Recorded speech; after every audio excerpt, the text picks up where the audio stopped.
특별히 오늘 말씀을 통해서 우리를 해갈케 하시고 우리의 마음을 시원케 하시는 하나님의 은혜가 여기 앉아 계신 모든 분들에게 가득하기를 주 안에서 축복합니다. 오늘 날이 좀 더워서 그렇습니까? 아직 시작도 안 했는데 벌써 눈꺼풀이 무거우신 분들 좀 계시네요. 한번 크게 한번 숨을 한번 들이쉬어 보시죠. 네, 좋습니다. 오늘은 사무엘상 22장 1절부터 5절 말씀을 함께 살펴보도록 하겠습니다. 여러분, 다윗은 하루아침에 반역자 신세로 물렸습니다.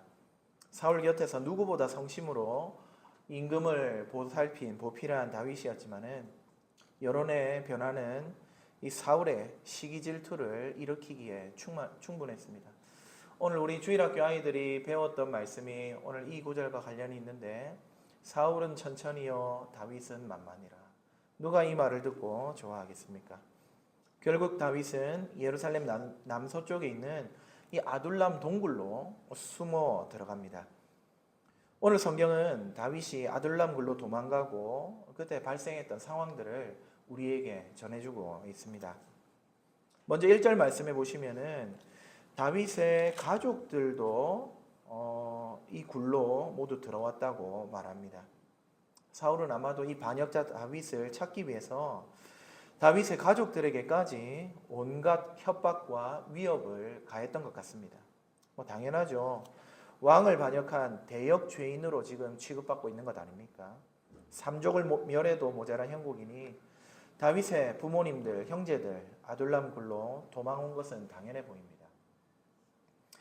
다윗의 가족 외에도 오늘 본문에는 환난당한 모든 자, 빚진 모든 자, 또 마음이 원통한 자들이 그에게로 모여들었다고 말합니다.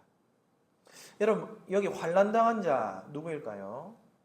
이 환난을 당했다, 이 말은 물론 우리가 환난을 다 경험한 적이 있지만 이 사적인 어려움을 말하는 것은 아닙니다. 백성들의 요구로 이스라엘 땅에는 임금이 세워졌죠. 사무엘이 이것을 굉장히 주의해야 하는 일이라고 경고하기도 했었습니다만은 어쨌든 왕정이 도입되었습니다. 그런데 안타깝게도 이 세워진 초대 왕이 경고한 그대로 자기 권력을 가지고 폭정을 행사했습니다.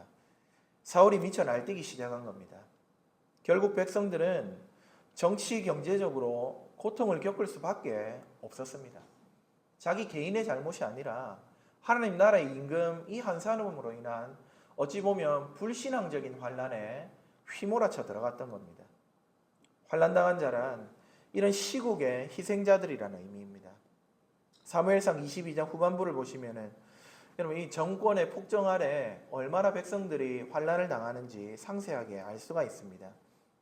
다윗에게 진설병과 또 골리앗의 칼을 제공했던 대제사장 아히멜렉, 그럼 그와 또 제사장 85명이 에돔 사람 도에게 밀고로 전부 다 처형을 당하지 않습니까? 그 상황에서 이 처형당한 대제사장 아히멜렉의 아들 아비나답이 몰래 다윗에게 숨어 찾아옵니다. 환난을 당하고 있었던 겁니다. 이런 사람들, 악한 왕으로 인해 억울하고 무고히 고생당하는 자들, 환난당한 자들입니다. 또 빚진 자들이 나오는데 누구일까요? 이 역시 개인적으로 좀 사업을 해보려다가 빚을 지고 파산하게 된 그런 의미가 아닙니다.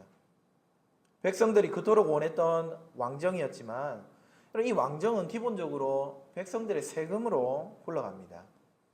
사울은 잦은 전쟁과 또 자기 정권을 유지하기 위해서 백성들로부터 더 많은 세금을 추징하고 요구했습니다.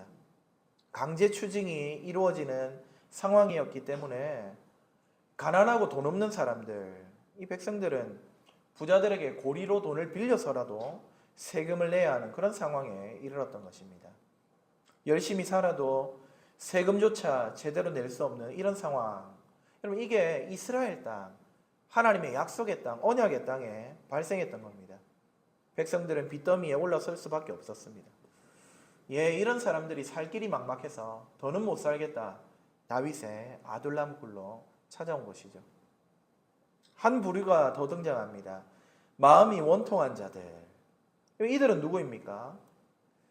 사무엘 상하를 꼼꼼히 읽어보시면요, 여러분 이 원통하다 이 말은 개인적으로 좀 복수심이 생긴다 이런 말이라기보다는 이 종교적인 상황과 관련이 있습니다. 한나를 한번 생각해 보세요. 그녀에게 원통한 일이 벌어지고 있는데 누구에게도 하소연할 길이 없었죠. 누구에게 나갑니까? 그래서 하나님 앞에 나가서 그 원통한 마음을 토로한 것을 우리는 잘 압니다. 그런데 지금 사울은 조금 전에 우리가 확인했듯이 자기가 가지고 있는 권력으로 하나님께서 친히 세우신 제사장들까지 무자비하게 죽였습니다. 여러분 이런 정도면은요, 하나님이 다스리시는 신정국가인 유다의 이 신앙적 시스템, 종교 상황이 완전히 붕괴되고 말았다는 것을 쉽게 눈치챌 수가 있습니다.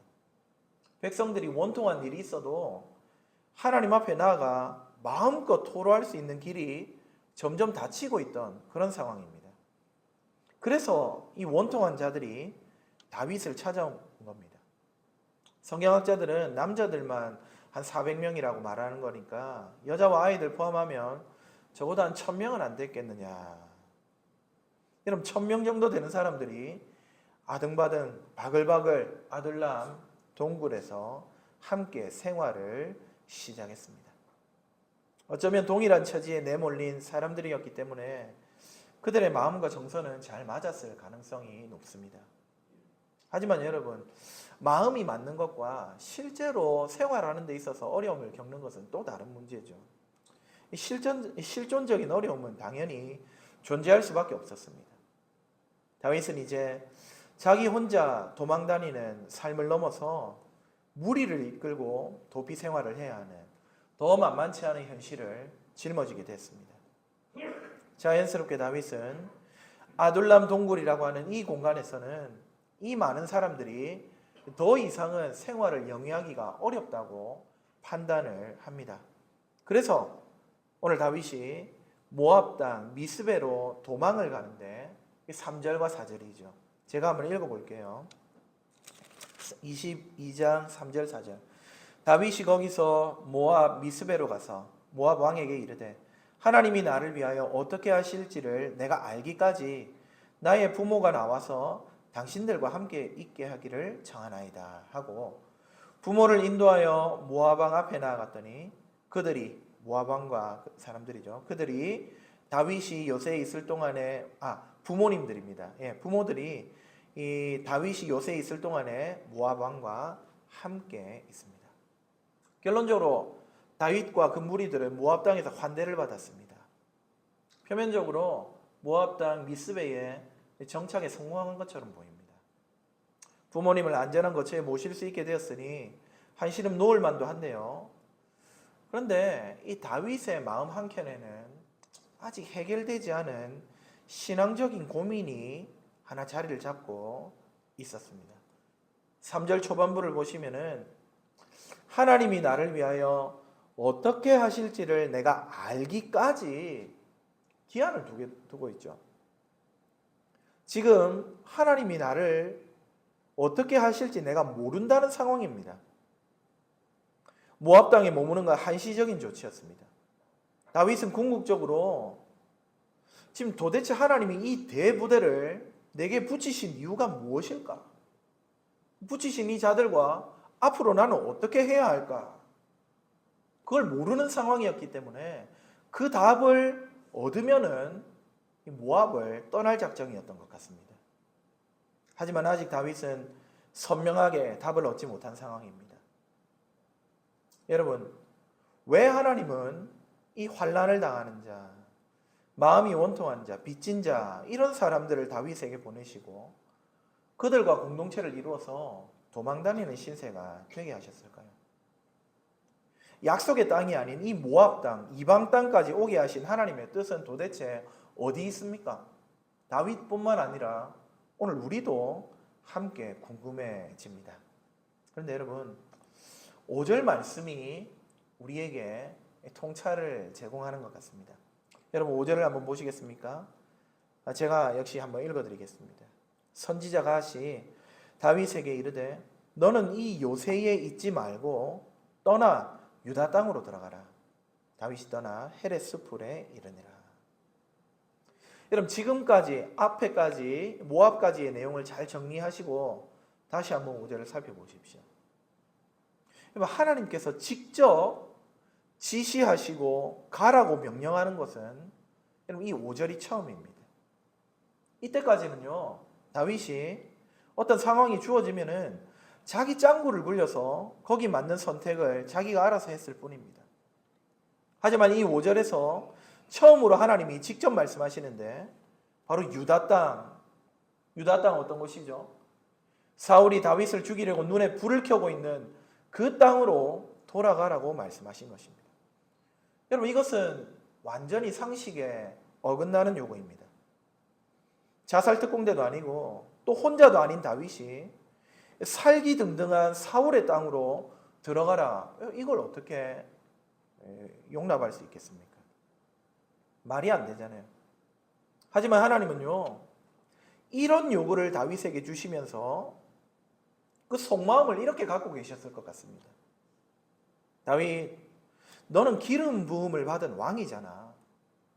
아무리 고통스러운 현실이 펼쳐지더라도 약속의 땅을 벗어나서는 안 되는 거야. 하나님은 이 마음으로 다윗에게 유다 땅으로 들어가라고 말씀하셨을 겁니다. 그런데 한 가지 더 메시지가 있습니다. 그것은 너는 내가 직접 기름 부어 세웠는데 왜 계속해서 너의 지혜와 너의 능력과 너의 수단으로 목숨을 영위하려고 하니? 너에게 붙여준 저 사람들 다 네 생각으로 앞으로도 이끌어 갈 거야. 이제 내가 시키는 곳으로 가. 하나님이 이렇게 지적을 하고 계신 것 같습니다.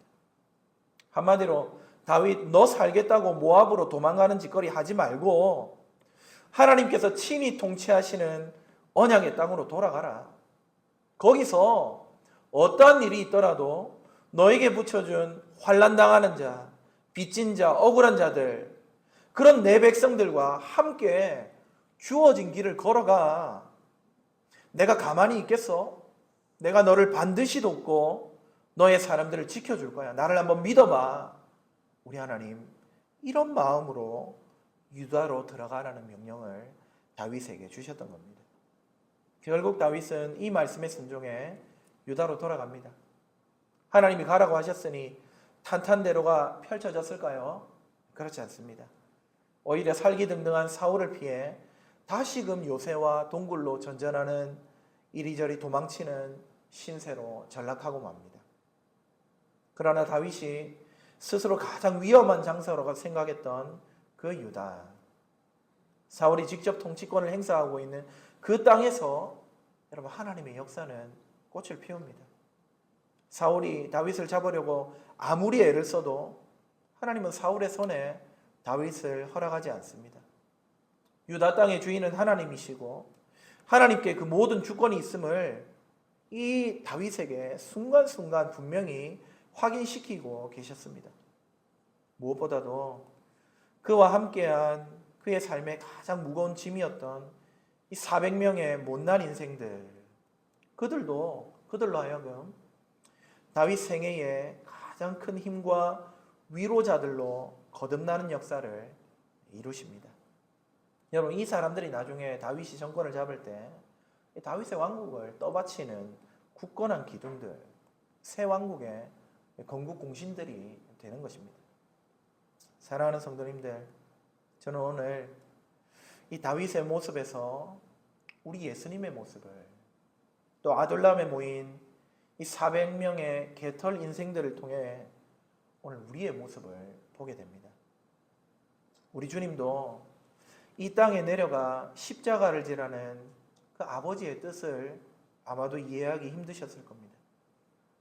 여러분 이 땅은 하나님을 대적하는 자들의 땅이고 우리 예수님을 죽이려고 달라드는 사망의 땅이 유대였습니다. 그러나 우리 주님은 하나님의 아들이니까 죽음 따위 별것 아니겠지. 그러니 이 땅에 내려오시는 것 쉬운 일이 아니셨겠어? 여러분 이게 아닙니다. 만약에 그랬다면 우리 예수님 겟세마네에서 땀이 피가 되도록 기도하실 이유가 없었겠죠. 하지만 온 땅의 왕으로 기름 부어 세움받은 우리 예수님을 하나님은요, 이 땅으로 가라고 말씀하셨습니다. 예수님은 그 아버지의 말씀에 순종하셨습니다. 다윗보다 위대한 임금, 우리 주 예수님, 하나님 아버지께 순종함으로써 그 다윗이 유대를 이룬 것보다 훨씬 위대한 나라, 하나님의 나라를 이 땅 가운데 회복하고 세울 수가 있으셨던 겁니다. 더 놀라운 것은 그때 아둘람에 모인 찌질한 인생들이 다윗과 함께 언약의 나라를 세웠던 것처럼 오늘 우리처럼 모자란 사람들을 통해 또 세상이 만만하게 여기는 교회를 통해 우리 주님은 하나님의 나라를 세워가신다는 사실입니다. 아둘람 굴에 모인 자들이 아무리 한심하고 아무리 보잘것없고 아무리 능력이 없다 할지라도 하나님의 나라는 세워지고 다윗은 영광을 얻었습니다. 마찬가지로 저와 여러분의 연약함, 우리의 자금, 심지어 우리의 죄악도 우리 구주 예수님께서 하나님의 나라를 이루어 가시는 데는 전혀 문제가 되지 않습니다. 오히려 우리의 연약함이 하나님의 강력함을 드러내는 좋은 도구가 되는 줄 믿으시기 바랍니다. 우리가 조금 어설프고 많이 못나도 문제가 되지 않습니다. 하나님께서 그런 우리를 통해서 자기 나라를 이루고 가시기 때문입니다. 그러니 여러분, 우리 초라하고 못난 모습을 혹시 핑계거리로 삼지 마십시오. 혹시 자기를 비하하고 탓하는 재료로 사용하지 마시기 바랍니다. 사도 바울도 이런 우리의 모습을 잘 알고 있었습니다. 그래서 고린도전서 1장에 우리를 격려하시는 주님의 음성을 그곳에 담아 놓았습니다. 고린도전서 1장 25절부터 29절 같이 한번 찾아보실까요? 고린도전서 1장 25절부터 29절 직접 찾아서 같이 한번 읽어봅시다.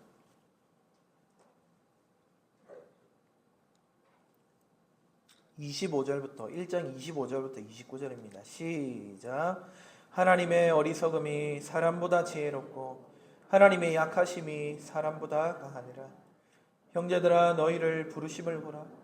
육체를 따라 지혜로운 자가 많지 아니하며 능한 자가 많지 아니하며 문벌 좋은 자가 많지 아니하도다.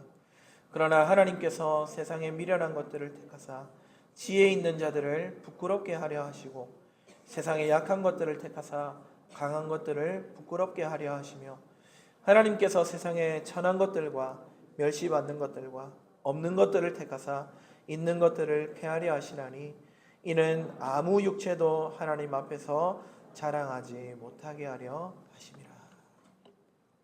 우리가 가진 현실적인 조건이 부족하다 할지라도 그것이 하나님의 일을 이루는 데는 아무런 방해거리가 되지 않는다고 오늘 사도가 선언합니다.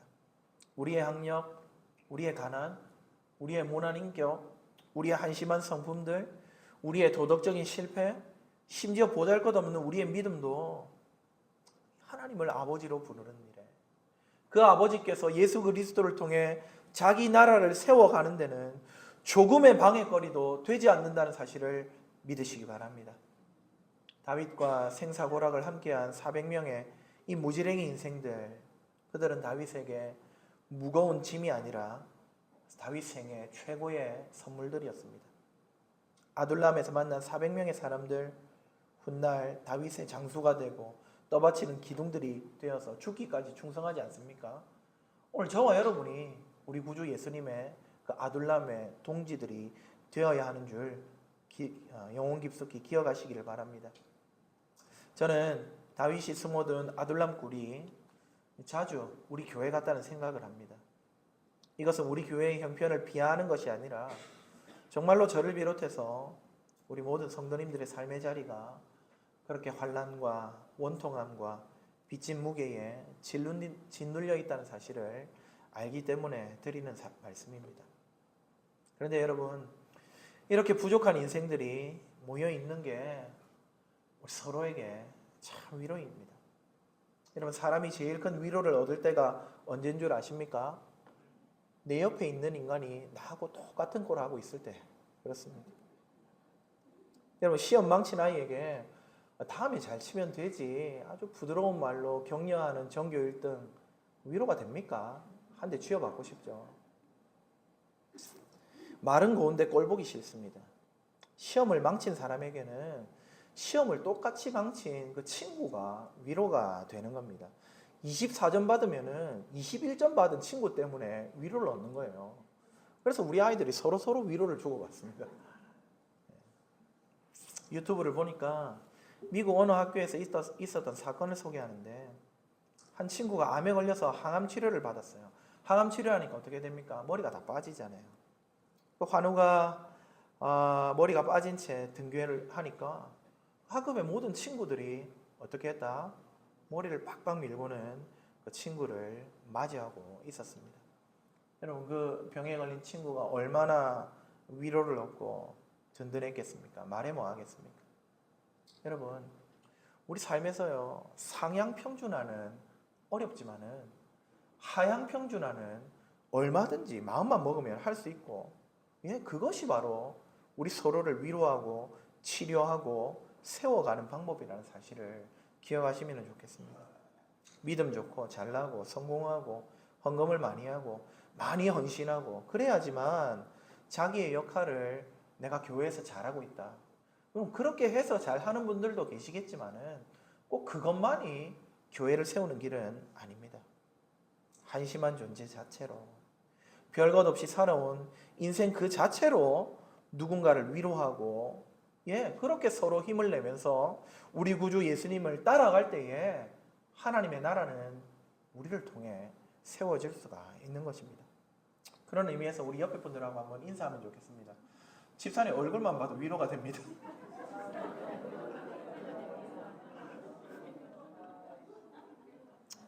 사랑하는 여러분, 환난당하고 원통하고 빚진 우리들이요. 그래도 이 땅 가운데서 노래할 수 있는 건 우리 인생 여정에서 구주 예수님을 우리 왕으로, 우리 우두머리로 만났기 때문입니다. 망가지고 찢겨졌지만은 예수님이 내 임금, 내 구주가 되시기 때문에 이제는 세상이 우리를 꺾을 수가 없습니다. 그저 우리 모습 그대로, 우리가 노래하는 것처럼 있는 모습 그대로, 연약하면 연약한 그대로 주님과 함께 하나님의 뜻을 이루며 살아가는 우리 성도님들 다 되시기를 바랍니다.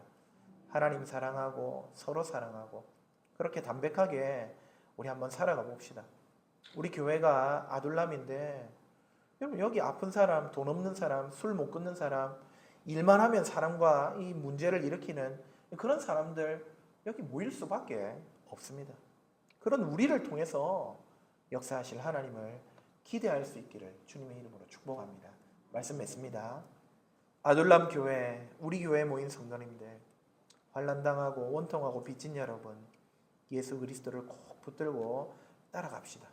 하나님께서 우리처럼 연약한, 모자란, 또 죄가 많은 자들을 통해 어떻게 역사하시는지 생생하게 경험할 수 있을 것입니다. 그 못난 자들의 공동체 안에서 서로 위로하고 힘을 줄 수 있는 우리가 되기를 주님의 이름으로 축복합니다. 아멘. 우리 주신 말씀을 기억하면서 찬송가 437